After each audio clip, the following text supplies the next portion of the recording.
We are here because we are dedicated to helping the entire CrossFit community. Determined to elevate coaches, box owners, athletes, and everything in between, we believe that this mission will begin right here, right now. While this time and this goal begins with you, our hope is that you take this fire ignited within you and weave it into your own life with the same unrelenting passion to give those you have the privilege of coming in contact with the best hour of their day. All right, we have another great episode planned. We have on today's episode owners of Modern Human CrossFit, my friend Kayla, along with her husband, Christian. So this is really great to have you both on the show. Thanks. I was talking to Kayla. You are welcome to be on here as well, Christian. I mean, kind of like attached. I had no choice. I wanted Kayla by herself, and you, I don't know if you were just on the text thread or somehow managed to weasel in, but you know. All the time. Just tag along. I think we should kick off today's episode with this, because you shared it, Kayla, on your Instagram, but here's what I said. Everybody wants to be a box owner until it's time to do box owner shit. And that shit entailed for you this week having to get stitches. Tell me about this. Yeah, so I mean, for the people watching, it's only 3. I got 3 little stitches. But Could they not have put a little butterfly or super glue on that? it was deep though. It did. You sent me the picture. It looked pretty gross. Like, I was pretty sure I saw my bone. You could see inside of it. It was open. But we just remodeled the bathrooms last weekend, and we did that for in preparation of Murph and our Bring a Friend week. And one of the toilets was leaking, and I saw it, and so I asked one of my coaches to help me. I'm like, hey, let's fix this toilet real quick. Like, it doesn't look cool to have a leaky toilet when there's new faces in the gym or just in general. So I'm on the ground, and we like reposition the tank, and I'm tightening the nut, and all of a sudden the tank just like exploded and like shattered on my wrist. And like, I just like look, and my wrist is cut open, and I just start like laugh sobbing because I didn't know what to do. It was like, I think sometimes when something is that shocking and surprising, it doesn't even hurt. it didn't hurt actually. Yeah, in the moment. By the time you get to the ER, you like start to feel it. What was your toilet leaking like? It was coming overflowing, or? No, it was like from on the bottom where the nut is to like hold the tank on. That's where it was leaking. And you know, come to find out, earlier that day, Christian also noticed the leak and tried to fix it. Oh. He was tightening the nut and heard a crack. So really, Didn't mention it. yeah, he didn't tell me until after the fact. Now, Christian, rumor has it, it's because you clogged the toilet. Is that true? That is inaccurate. Because every time we talk, you're eating carbs. And Well, I have to make the world has to be balanced. You're not eating any carbs, so hey, Kayla, how hard is it to be married to a man that just can't do the standard man stuff? I mean, it's physically demanding, hence my stitches. you're both neglecting that after she broke the toilet, I was the one who brought in a new toilet, installed a new toilet, now it's working. So I think the real issue was Kayla tried to do a man's job. Well, I think the real issue is Kayla's too strong, and she broke the tank because she just has that grip strength. So let's talk about some serious stuff. You guys are big Star Wars fans. What's the best Star Wars movie to get someone started? If they say, hey, I'm not into this Star Wars thing, and you're like, it's like CrossFit, like, no, do this workout. What's the path to get someone into Star Wars? I mean, if they've never watched it before, the path that most people recommend is watch them in the order that they were released. You go A New Hope first. Yep, you go A New Hope first, 4, 5, 6, 1, 2, 3, and then the sequel trilogy. But if you have somewhat of knowledge of Star Wars, then it's fun to just watch them in chronology. So 1 through 9 and just go through it. But the problem is there's so many like little things in there now, like the what's the Clone Wars, and now they've got the new show, and then of course you got the Mandalorian. So I agree with you, but I also think if you threw on A New Hope, which for those that are not educated, that was the first one, came out in like 77, Yeah. Luke Skywalker, Princess Leia. It's not outdated in the sense that it's still a great, we actually talked about it on a recent episode where it's like the hero's journey. I mean, that is the hero. I mean, if you're thinking about, I own a box or I coach, and you're like, the hero's journey is not about you, it's about your members and your community, etc. But it's almost like not like when you watch the Death Star or you watch the Millennial Falcon like flying, it looks like if I were going to try to make my own movie with like a string these days, Oh, yeah. There are things that have dated it, and they've updated it over the years. So if you watch the newest version that's on Disney Plus, like it's going to look way nicer than the one my dad saw in theaters in 77. You guys are too young, but when I was in college, so this must have been 96, 97, they re-released all of them. I actually theater. I wasn't even in elementary school. My dad took us to the theater to see Return of the Jedi. So I remember that.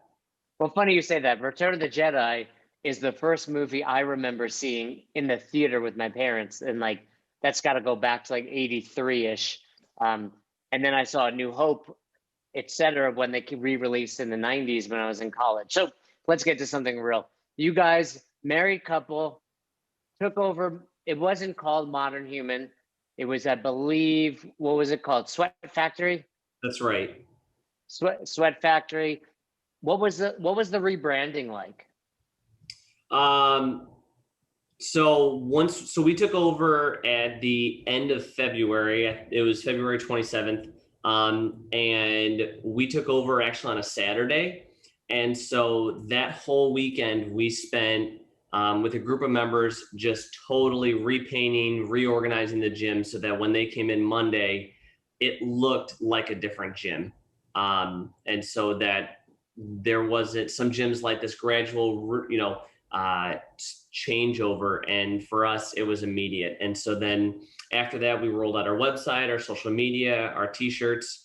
And there was a lot that we rolled out in a short period of time to make it feel like this was a new gym. Because that's how we see it, as it's a rebirth.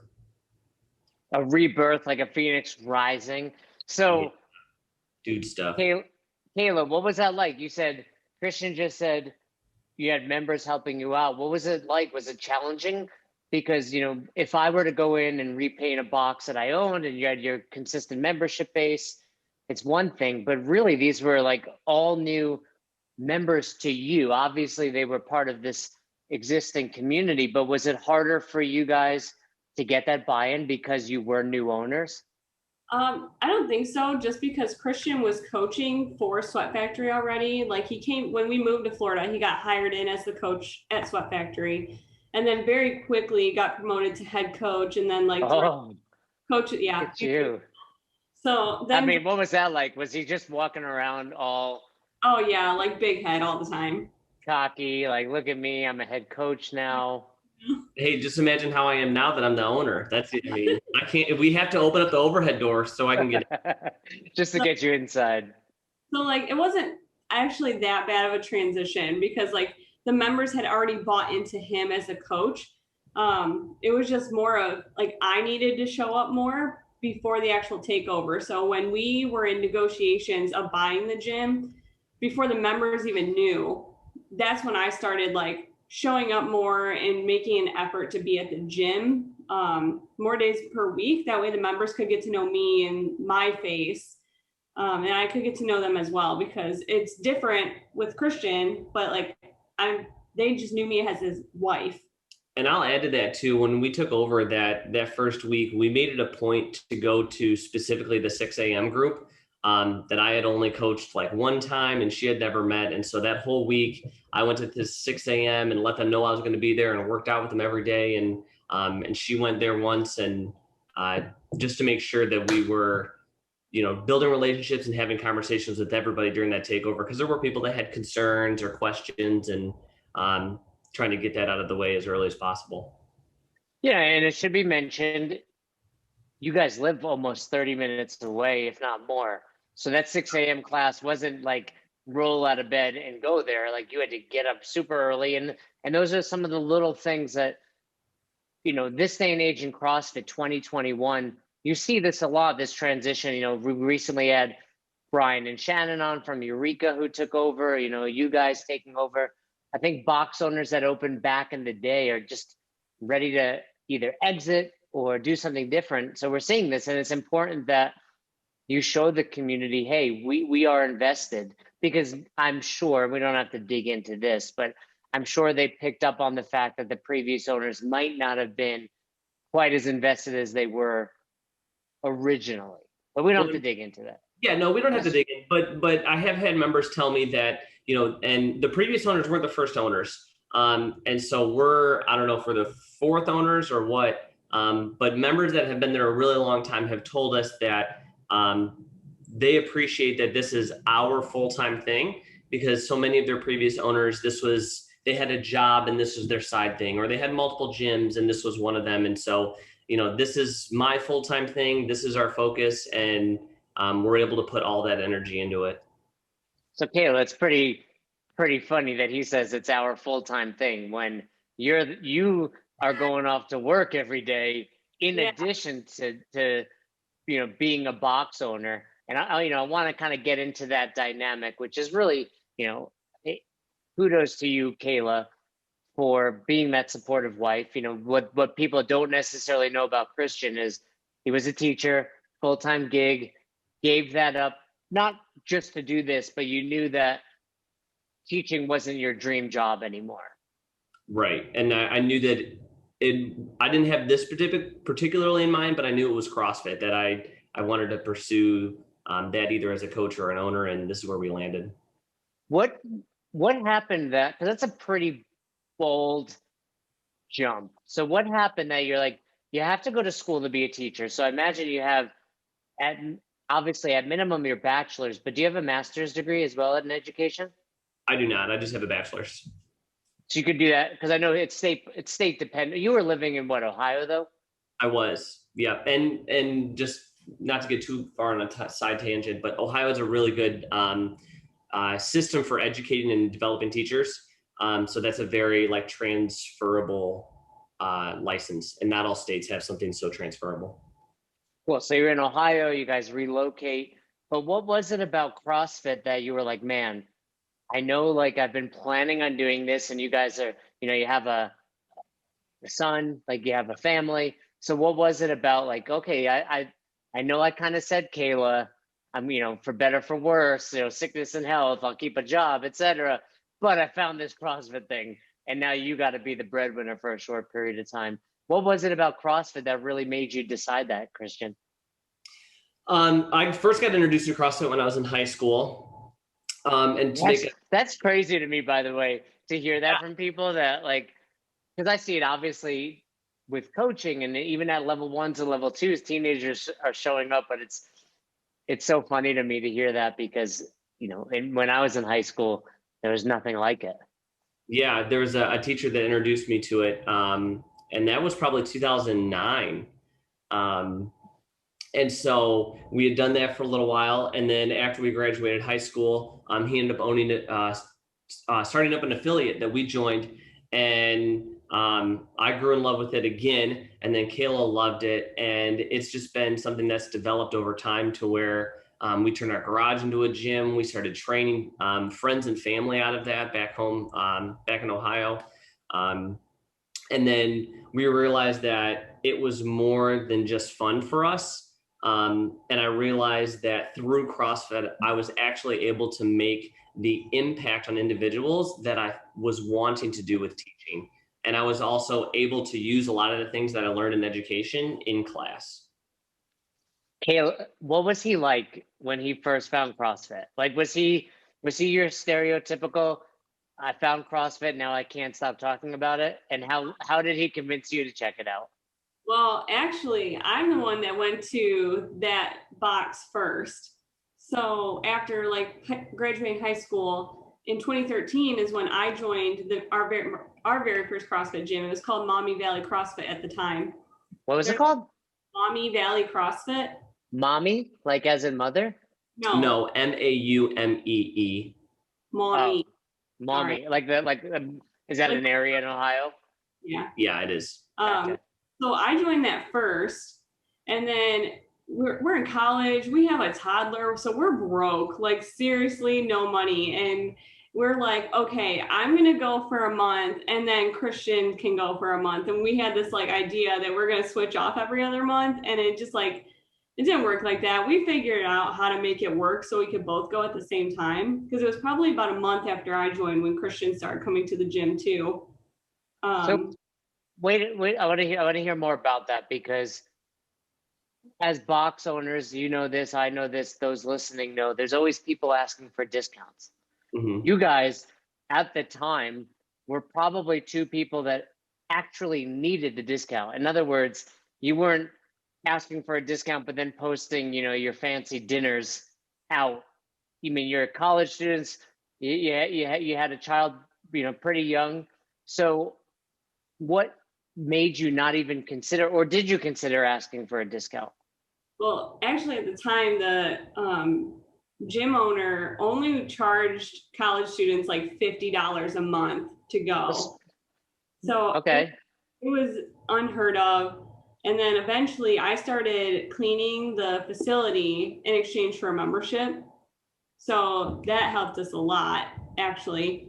But unfortunately, that gym did close down because of financial reasons. Like they were losing a lot of money a month because they weren't charging enough. and then so they shut down because, I mean, that's kind of like, I don't think ironic is the right word, but it's like, hey, we don't charge a lot for college kids, but now we can't stay open. And it's, you know, that's really something we talk about with Affiliate University, where you want to do these discounts and box owners feel guilty for making money, but hey, it's a business. And if we don't make money, unfortunately, we will potentially shut down, which is what happened to you. Exactly. And so like, because that gym shut down, we were on this like, I guess, CrossFit voyage. I don't know. We were vagabonds, like bouncing around to different CrossFit gyms in the area, trying to find our new home because we loved that gym so much. And we just like couldn't find our new CrossFit home after that. So that's why we ended up converting our garage into a gym and essentially training people out of it. So go back in time to that period where you were looking as a couple, you know, college students. What were some of the things that you looked for at potentially joining? And then what were some of the things where you're like, this isn't a good fit for us? Honestly, I think it was mostly just how welcomed we felt, because there was one gym that like a lot of our friends ended up going to. But for us, it was inconvenient because of the drive. It was like 30 minutes away, which is funny because we drive 30 minutes to own a gym now. But it's one thing when you're going to work versus going to work out, right? But like some of the other gyms that we checked out, they were either just like kind of competitive or they were cliquey, and we just didn't feel very welcome there. So that was a big thing for us at the time, because it's like we had just lost our big group of friends. So now we need new friends. And when you can't find friends right away, it's a big turnoff. I don't know. Was that the same for you, Christian? Yeah, I think that's fair. And I guess I would add to that too. At that point in time, we were definitely chugging the CrossFit Kool-Aid, like watching all the games. Like we were the people that had all the accessories on when we did our workouts. And I can see Christian showing up knee sleeves, belts. Yeah, knee sleeves, wrist strap, and a belt just to go for a 5K run for sure. Yeah. So workout to go warm up. What time period was this? What year would you say? Probably 2016, 17. Yeah. So not that long ago. Not really. No. So what's that like? You're in college. I mean, obviously you're on a tighter budget, a kid. How do you justify, I need wrist wraps, or I need a new belt, or I need to buy these special shoes when, you know, the shoes that I have over there are perfectly functional? How do you guys do that, especially two of you? How do you say, well, we both need this, but I have more pull-ups than you, so I get it first? Like, how do you decide that? No, definitely not like that. I mean, we both have for a long time been better at our finances than I would say most. Really young, at a really young age, we went through like Dave Ramsey's Financial Peace University. And on top of that, we're both pretty frugal. Like if we're going to make a purchase, we've thought about it. We've obsessed about it. We've asked the other person, and it's like, okay, we found a coupon code for it. It has to be on sale. Yeah. And so whenever we would get shoes, for example, even now still, we won't buy shoes unless it's like Reebok's Black Friday deal and you can, get them for $40. And so it's the same thing. I don't understand how every time someone makes a purchase, they don't Google that store with coupon code. Every time I buy something, I do it's like Google coupon code, 5%, 10%, it doesn't matter. Not full price, right? And obviously you're big into crypto. Is that obvious? No, well, I know that from talking to you. What's you know that because we're friends. I know that because Kayla and I, I thought that was the funniest text the other day when we were on a group text and Christian realized that you and I also texted each other. That was great. That was great. What's your go-to coin? What should the listeners buy? Doge? Right now I have a lot of Doge, but I also have Litecoin. You know me, big Litecoin fan. I think Litecoin is one of the most underrated. What about Elon's tweet? We're recording this on June 4th, and Elon Musk again tried to destroy my Bitcoin investment. I saw that he's pretty anti-Bitcoin right now, but I mean, I would just do some research and make sure you look into it before you just buy for the hype. Because especially when people like to buy when they see that it's rising, and so just make sure you're making make smart choices and whatever you put in, be willing to lose. I think that's solid advice. And yeah, I think the people that are getting smashed and thinking that this isn't a good thing are the people that are trying to make a quick buck. Like crypto is like the market.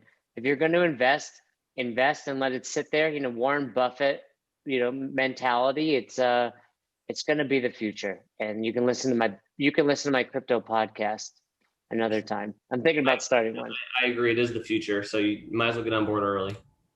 So talk to me, Kayla, you're showing up at a job these days still. You're a nurse. No. Christian, nope. I'm not a nurse. Close. You're a doctor. No, it's not close. I'm a scientist. I work in microbiology. I always see you in your scrubs. I just assume that's what nurses wear. So it is what nurses wear, but it's also what other medical professionals wear. Yeah. Wait, microbiology? What is that? So basically testing for any infectious diseases, bacteria, viruses, parasites. So are you ultra conservative when it comes to like cleanliness at the gym? Because especially like on the rope, you can get MRSA or staph infection. Are you hyper aware of that stuff?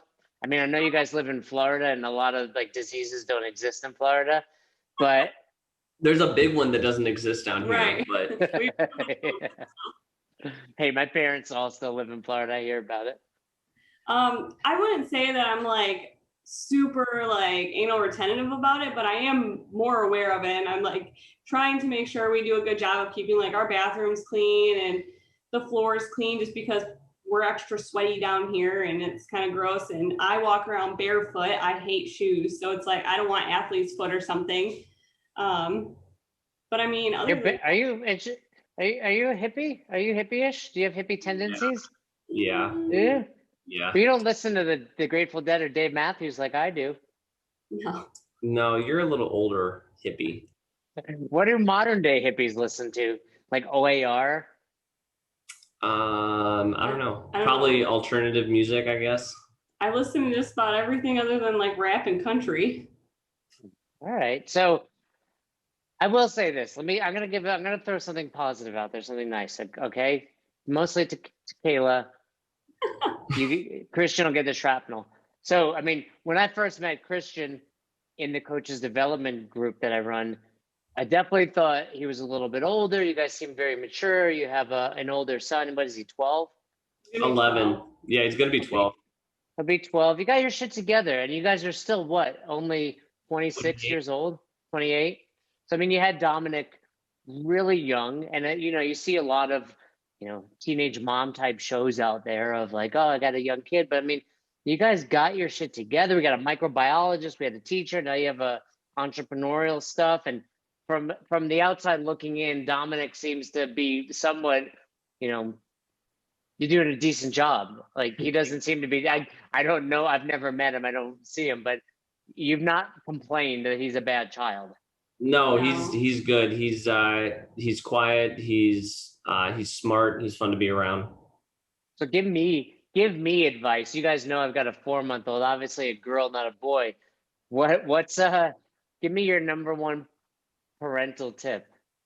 I would say for dad specifically, and this is one that I've heard, is just make sure you're fun. That's not going to go over here. I've already got that. And I mean that, like, not just to be funny, but for real, because especially as guys, like, we have tendency to have less patience, to be frustrated quickly, and sometimes come across crass, and that's really what kids need from their dad is to be a role model, but to also be fun. Mine, I do agree with the fun, but mine's slightly different, just because of the way I was brought up. But mine's is like just being open and honest. And like when Dominic will ask us a question, I don't beat around the bush. I try to answer it in the most age appropriate way as possible. But I think because of that, he is honest with us and he doesn't lie to us, and he regularly tells on himself if he does something bad. So I feel like that's worked out in our favor. What's something that he told on himself about and he was really like, oh man, I gotta tell mom and dad this, and then when he told you, maybe you guys went into the bedroom and laughed about it? Well, the other day he goes, I've said a bad word in front of you guys and didn't get in trouble before. And I was like, what?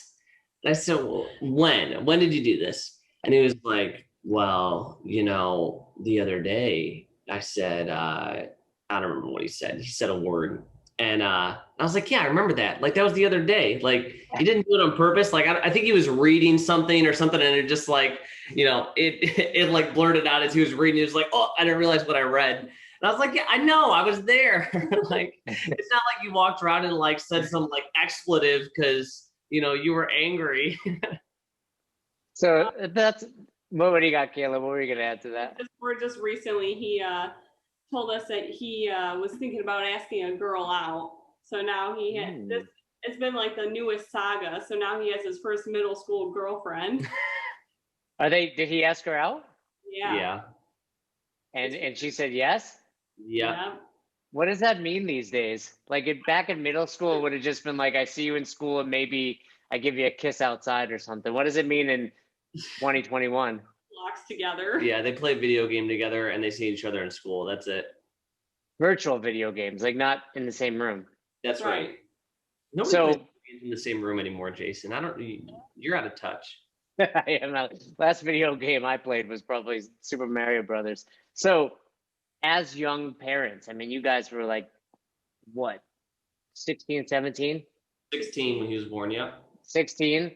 What are some of the things you're more hyper aware of than other parents would be, knowing, he's only, which is crazy to think about, I'm sure, from your perspective, like, man, in 4 years we had a kid. Like, I'm 43. I'll be 43 tomorrow. It's my birthday. I know you guys probably sent a card and all that, but don't, it's fine. Like, don't go crazy. You know me. I don't like to, celebrate myself.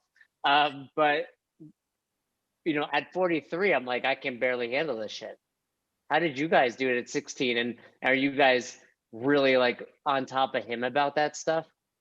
Well, as far as like how we did at 16, I have a super supportive family. And Kayla has a lot of support from her family too. And without that, I don't know how that would have been possible. So that's my biggest answer. Because you hear stories of kids who go through the same thing, like they're kicked out of their house, or they got to go live with friends or whatever, or just some crazy situations that they have to deal with. And we come from suburban families that, helped us out. And I mean, it wasn't always like the easiest thing to go through, but I feel like we handled it well. And just like anything we do in life, we say that we thrive in the grind. And so like getting through high school with a baby was a grind. Getting through college was a grind. It was a grind. Sure. And then like when we graduated college, we were both in our big people jobs. It was like 6 months of like, oh, this is so cool. We have all this money. And then like 6 months went by and we're like, okay, is this what we're going to do for the rest of our lives? Because this is lame. And that was, with that realization was when I quit teaching, and we realized like, no, like we need to do something different for us than kind of what happens. Our parents did, and what happens in society often, that people, they both get a job, they work for 30 years and then they retire. And we both knew that's not what we wanted. Yeah. I wish more people would come to that realization earlier in life. I mean, everybody. I always tell people my biggest claim to fame is never having a real job. And yes, obviously Kayla still has one and you had one briefly, but at least coming to that idea that things need to change and it's okay not to live by the norms of society.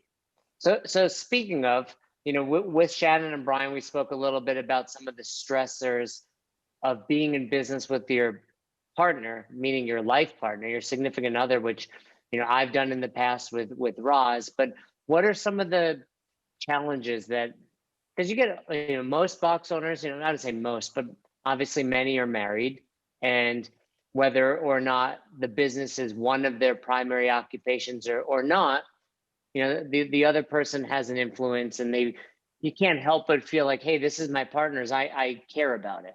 What are some of the challenges you guys have had in this short period of time as box owners, but as a married couple? I would say really the biggest one is that this is something that Kayla also wants to do full time. And we know that right now she's at work. And so that has been a challenge of getting her involved, because she wants to be very involved, but also keeping that in a way that's sustainable and trying to balance that. And I've definitely gotten burned by either letting her be too involved or not giving her enough information. So it's always a balancing act for me to make sure she's contributing, but not overwhelm her. So Kayla, tell me about that. How can getting you too involved be a bad thing? So with my job, I work in a hospital, and it's a very busy hospital in Central Florida. So it's just like, even though my job isn't physically demanding, it's very mentally taxing, because I have to use my brain all day. And then I come to the gym, which I love. I interact with our athletes. I take care of box owner shit, and it's like more mentally taxing stuff. So then by the time I get home, it's just like my brain is just done. And so if Christian and I aren't communicating well, sometimes I'll take on too much, I'm going to say emotional responsibility, because that's my big thing is feelings. I'll take on too much emotional responsibility, and then I just like spaz out and have a freak out and a breakdown. And it's just like my brain goes overload. So for me, it's just finding that balance of using my words, because sometimes I keep it all stuck in my head and I can't get it out of my face. So using my words has helped a little bit. But then it's also knowing, because I'm emotional, I have to tune into the rational side of my brain and tell myself all right, Kayla, you're being a little ridiculous. It's really not that big of a deal. So Christian, what are some of the indicators to you where she's on the verge of a meltdown? Either silence is a big one. Yeah. Whenever a woman is silent, it means we've messed up. Yes, it's silence or short responses. It's something's happening. Or she'll have the total opposite, where it's too late and she's just a firestorm. and she's like, everything's a mess. Everybody do this. We got to fix everything. And so those are, so if I can get her when she's quiet and like, okay, like what's wrong? And I got to like pry it out of her. Usually we're good. How do you handle that though? I mean, it's tough because you care about the box. I think, it's obviously under both of your ownership, and Christian just happens to be the one that's there right now. So how do you separate yourself? Like, what are some of the things, this is important whether you're the primary owner or the wife of the primary owner. I know with working with you, one of the things I try to get you both to do is take Sundays off, like no business talk, no going to the gym, go get your ice cream, whatever's going on. What are some of the things you tell yourself though, Kayla? Lately, even though I know I am the owner as well, I've been trying to take it more of like a step back and view myself more of in a coach role, because once I did that and I'm just like, okay, I'm here, I'm coaching, I'm just going to take on the responsibility that one of our coaches would. And that has helped during the week when I'm working at the lab. And then on my days off from the lab and I'm working at the gym all day, that's when I'm pounding to get like gym owner stuff done that I need to take care of. So like pre-writing social media posts, or today it's been like taking care of nutrition consult stuff because we're rolling out our nutrition coaching offer. So kind of doing that has helped my brain a little bit and helped me create these buckets of when I'm working on what. And have you noticed a difference, Christian, with that? Yeah, for sure. Especially with what she said with assuming a coach's role. In the beginning, she would get very frustrated when there were things that I was taking care of that I didn't think were necessary to communicate with her. It was more of like, hey, I got this done, opposed to giving her small incremental updates as I'm working on something. And that could be something as simple as like going through when we went through insurance. Like I had to submit a quote, I had to communicate with the insurance company, and then when we were done, we had insurance and I paid for it. And so she would get frustrated because I didn't give her all these incremental updates as I'm communicating, when I told her like, let me take care of this because you're working, and I'll just let you know when it's done. And if I need you, I'll let you know. And so that's been I think that's a common mistake that people make, whether it's communicating with their significant other, their true partner, like a business partner, or even coaching staff. And I feel as if it's rarely malicious. It's often, I know this, don't you know this? Where it's like, no, how would I possibly know this? You didn't tell me. So it happens, but it's also something you'll learn and understand, like, hey, these are the things I need to tell Kayla because she really wants to know, versus these are the things she doesn't need to know. Let's talk about two things that you guys have done really well at the box since opening. One of which is within a month of taking over, you increased the rates. That's correct. Yeah, we did. And that went over really well. So prior to taking over, our rates were pretty sporadic. The model prior to us taking over was basically based on attendance. So there was like 2 times, 3 times, 4 times, I think 5 and unlimited per week options. And we were converting everybody to unlimited. But before we did that, like I said, we remodeled the gym. We bought in some new equipment, and we dialed up our coaching and made it a huge point to make sure that before we asked that of our members, that we demonstrated a lot of value up front. I know when you first sent out the email, it's probably a little bit stressful, but the very first response you guys got was a member saying, super. That's right. So what, did that set your mind at ease at that point? Yeah, it did. And to kind of build on that too, to share with what but other people don't know, is we also had members who previously had a lifetime membership agreement with the previous owners, and we had 7 of them.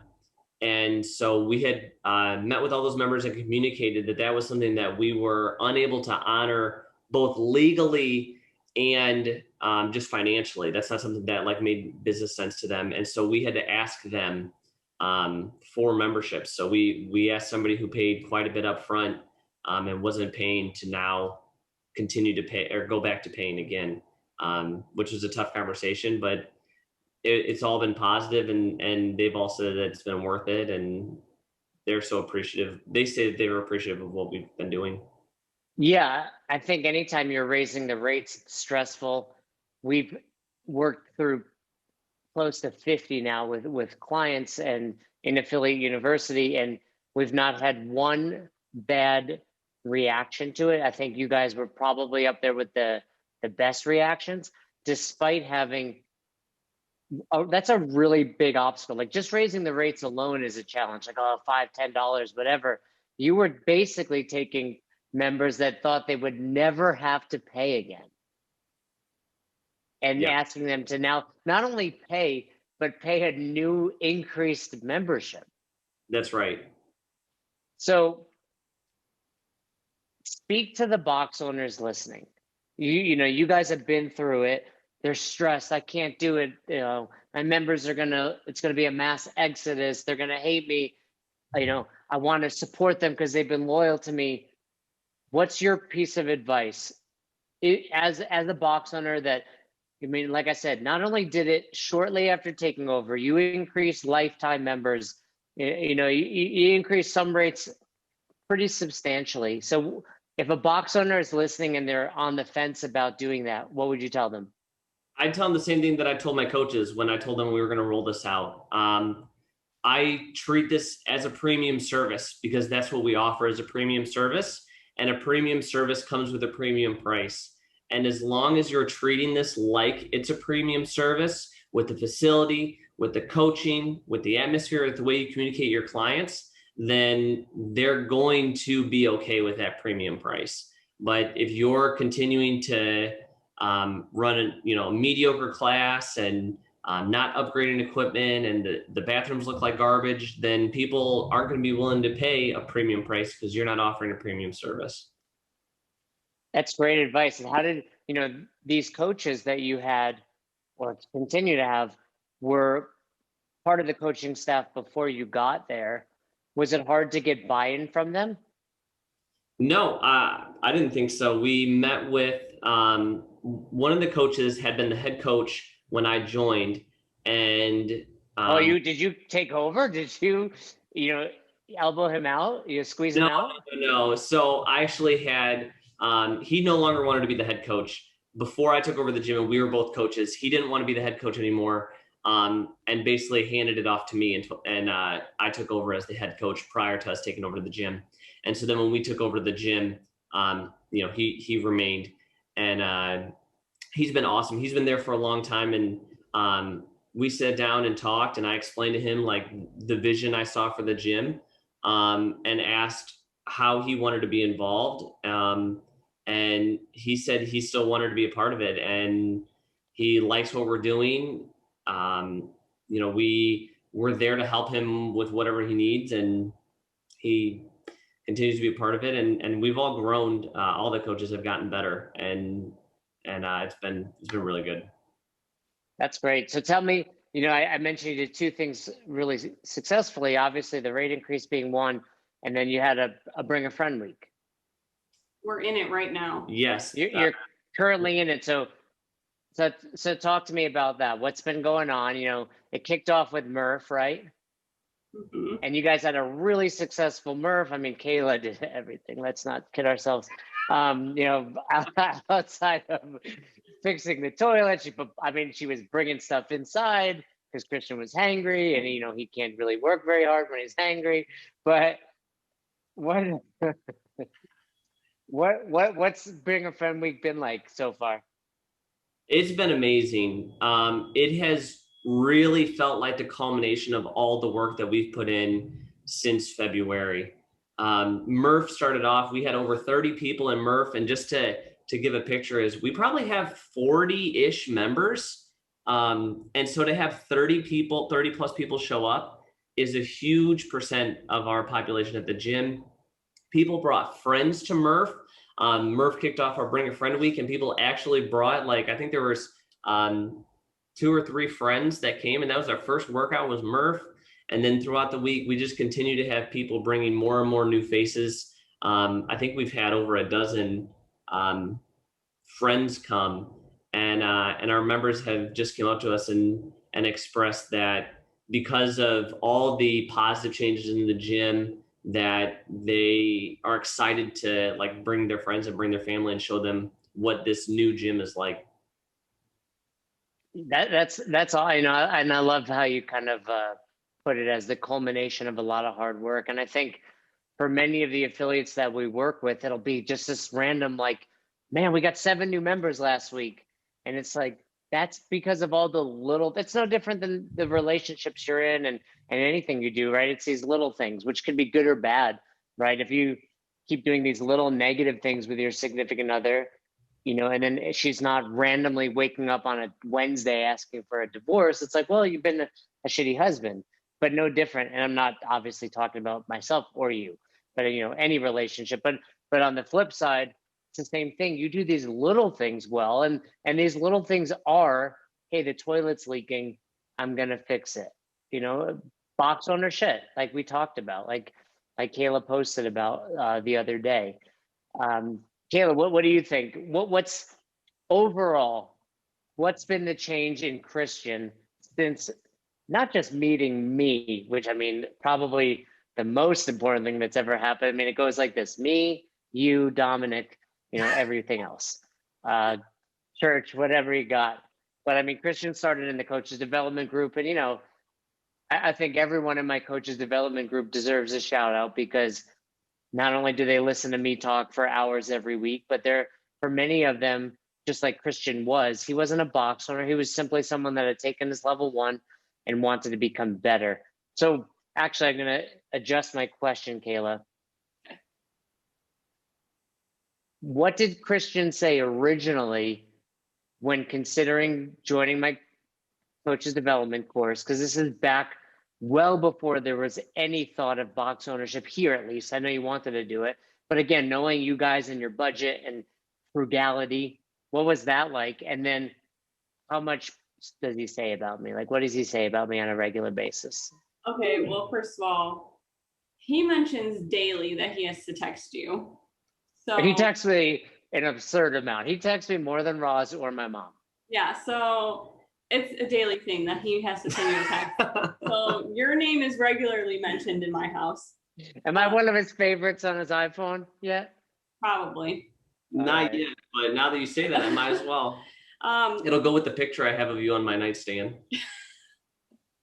But when he wanted to do the coaches development course, he was kind of like him-hawing about it. And he said he really wanted to do it. Like, it seemed very valuable and blah, blah, blah. And I told him, I'm like, just do it. Like, I'm no stranger to paying for coaching, because if it's something that you want to do and you want to get better at it, you need a coach to get you there faster. I mean, sure, you could figure it out on your own. You could go on CrossFit's website and like weasel your way to being a better coach. But if you really want to be a better coach, just hire a coach to help you get there faster. So for me, it was a no-brainer. Like, yeah, get in this group, be better. You want to be a level 2, you want to be a level 3, you want to get on seminar staff, so do it. And like, that was easy for me. And then like, even for Affiliate U, we reached out immediately when we knew we were going to buy the gym, because it's like, we want this to be the best gym that we can possibly make it, and we can't do that on our own. So that's why we're an Affiliate U right now too. Well, for one, I think Katie's going to clip that out, because that was great. And, I appreciate it. I also appreciate the fact that you said Christian wants to be level 1, 2, 3 seminar staff. I appreciate you not saying level 4, because we know that's really hard to get. It's, Fern doesn't have it. It's very, it's almost, I want to say, unachievable at this point. Only the cream of the crop. It's The best elusive. of the best. It is. It's elusive. I like that. So I appreciate you not saying that. But let me tell, I want to tell a funny story. So Christian and I had been going back and forth, mostly I think just Christian, about potentially buying the box, and I gave some advice, and I think that advice worked out pretty well from a purchasing number standpoint. But then around the time you were I don't remember which call, but we all know that I was on a phone call with Christian when I gave myself rhabdo. Yeah, that's accurate. You were walking with a weighted vest, and you're like breathing heavy, and you're like, ah, I gotta go, and you had to hang up with me, and the next not entirely true why I had to hang up. I hung up because there's a part of my normal walk where I just completely lose cell service. So it's probably that. You were also out of breath, so there was that. I was certainly out of breath, but it was a 30-pound vest. I gave myself rhabdo. I don't know. It was one of three things. Either it was truly rhabdo, either I got some sort of bug, or just no one should talk to you for that long. I'm not sure. I'm not sure which one of those things. We'll find out after this if you get rhabdo or not. If I get rhabdo from standing here. So we did the same with Brian and Shannon.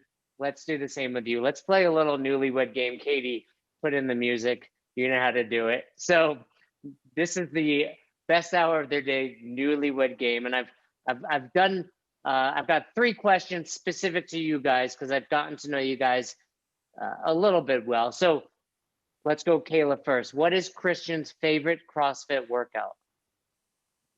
Oh, I don't know that I necessarily know his favorite, but like anytime we are trying to decide on a workout, it's freaking DT. Is that true, Christian? Oh, it's totally true. I agree. I don't know that it's my favorite, but it always happens when we were down here getting married before we moved down. We brought down a pair of dumbbells and bands, and we're like, man, what workout are we going to do? And we're like, dumbbell DT. Dumb and horrible. Such an obscure thought to have. Like, hey, we don't have a barbell, which is all you need for DT, but I've got these dumbbells. Hey, but I've done dumbbell DT. Great workout. So same question to you, Christian. What's Kayla's favorite workout? That's a tough one. I want to say Diane. No. Not even close. No. I'm off. What is it, Kayla? I don't really have a favorite. I just like those long, grindy workouts. Me too. Those are my favorite. Like, I always do better than most. It's like on a workout where you don't need to be fit, you just need to be stubborn. I can beat anybody. Yeah. When fitness is involved, not so much. All right. I know a little known fact about Kayla, huge ice cream fan. Christian, what's her favorite ice cream flavor? Anything caramel. Yep. Caramel, really? Caramel. Yep. Can I tell? All right, and of course, let's hear it. So when we were in college, we both worked at this hardware store called Menards, and we would get like a 10-minute like break to get a snack or whatever. And so I worked in the cabinets department, and he worked up front with the registers. And if I was having a bad day, he would spend his 10-minute break to buy me a Carmelo bar and bring it back to my department. What a great husband. But I think more importantly, what we just gathered from that story is you were working in the real area of the store. Christian was behind the register. No wonder you are the handy person in this relationship. Let's be clear, before we go too far, I was a supervisor for one, and for two, there was a stint where I worked in the lumber area. So small stint. Dude, it wasn't that small. Stuff. All right, so I know Christian's not as big of an ice cream fan, but if he were to get ice cream, or when you guys go together on Sundays, when I told you not to talk about the gym, what's his go-to? If there's not like a peanut butter exclusive ice cream, usually Moose Tracks is a good one. What's that, marshmallow? A little marshmallow in there? No, it's like peanut butter chocolate cups. Peanut butter. Yeah. Well, it's vanilla ice cream with chocolate swirls and peanut butter cups. Yeah, but it has to be vanilla. We might have. Yeah, all right, Christian. We got one thing in common. That's good. You know, there's no Stewart's by you, are there? No, I don't think so. No, Stewart's is a New York thing, but you might want to make a trip. They have a great flavor called peanut butter pandemonium. So good. It was my cheat day. I'd eat an entire, is that a gallon, the little one? Pint, the pint. I'd eat an entire pint. All right. Last question, two-part question. We're going to Kayla first. Christian's favorite Star Wars movie or show and character from the entire universe. Oh man, favorite movie? Crap. Or show. There's a lot of options these days. There is. Is it Return of the Jedi? No. No? Clone Wars? No. I don't know then. What's the character? Do you even know each other? You guys have been together since you're like 7 years old. Now, my cousin, who was my best man at my wedding, he would know the answer to both of these. Yeah. He's also a Star Wars nerd. Luke. No. Anakin? No. What the heck? I don't know. I suck. Revenge of the Sith and Obi-Wan Kenobi. Oh. All right, so Revenge of the Sith. What was that? The second or third of the Episode 3, where episode 3. Vader. Why Obi-Wan? Obi-Wan was not to go too far on a tangent, but I think he was the epitome of what a Jedi was supposed to be. And to quote Anakin Skywalker, he says he was as wise as Master Yoda, but as powerful as Master Windu. Yeah, I tried to give Christian a little dig a couple weeks ago about Kayla was Yoda and Christian was Jar Jar, and he spun it on me and made me. So let's flip it. Christian, Kayla's favorite Star Wars movie and character. Her favorite Star Wars movie and what? Character. Character. Let's go Clone Wars, The Mandalorian. You guys don't know each other. Like, for such big Star Wars fans, you would think you talk about this stuff. All right, movie's gone. What about Han Solo? Rogue One. Rogue One? Yeah, What's your I favorite really character? Rogue One. That's a good one. That's a good answer. That's Yeah. a good. My favorite character is Ahsoka Tano. Oh, I should have known that. Who's that? She is Anakin's apprentice, and she first appeared in Clone Wars. Huh. Well, I haven't seen that. Yes. Yeah, she's cool. Gotcha.